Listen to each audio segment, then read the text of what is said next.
It's time to kick those bad beauty habits. I'm going to show you the most common mistakes and how to avoid them.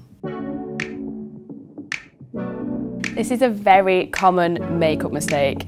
Now what's happened here is she's used the wrong colour for the contouring and brought it really far in towards the mouth area, which makes you look a little bit gaunt.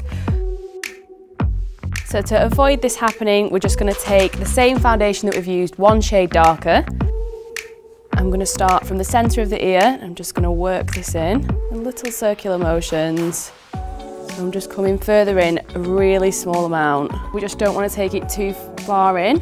So when she looks straight in the mirror, it shouldn't be any further in than the pupil of the eye. All we're going to do to seal this contour is to add a small amount of bronzer, just where we've placed that darker foundation.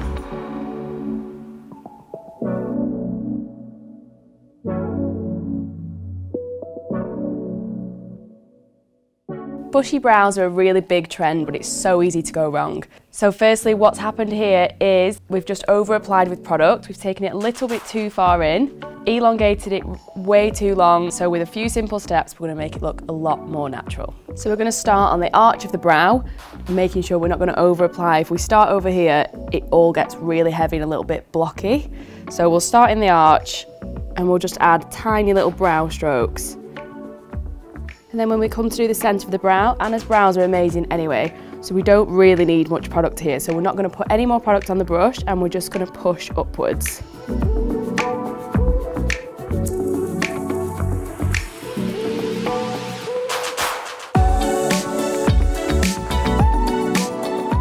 Too much eyeliner on the inner corner of the eye and underneath can make it look really small. So we're going to use the same eyeliner and work on the outer corner of the eye to give that almond shape, which is what everyone's after. Just going to press the liner right into the root of the lashes.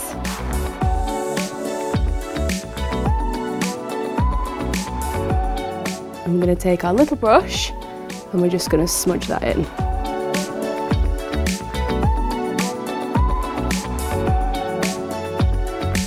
So when I'm applying this liner on the top of the lid, I'm just taking it no further than halfway in and blending. It'll really open up the eye and make it look a lot bigger.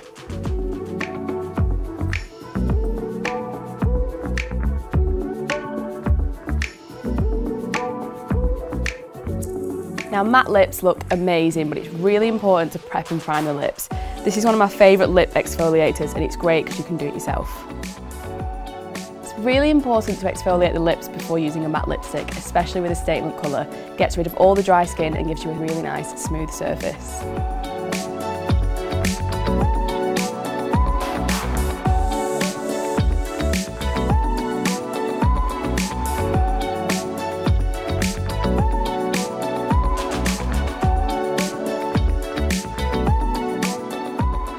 And that's it. For more videos like this, don't forget to subscribe. Bye!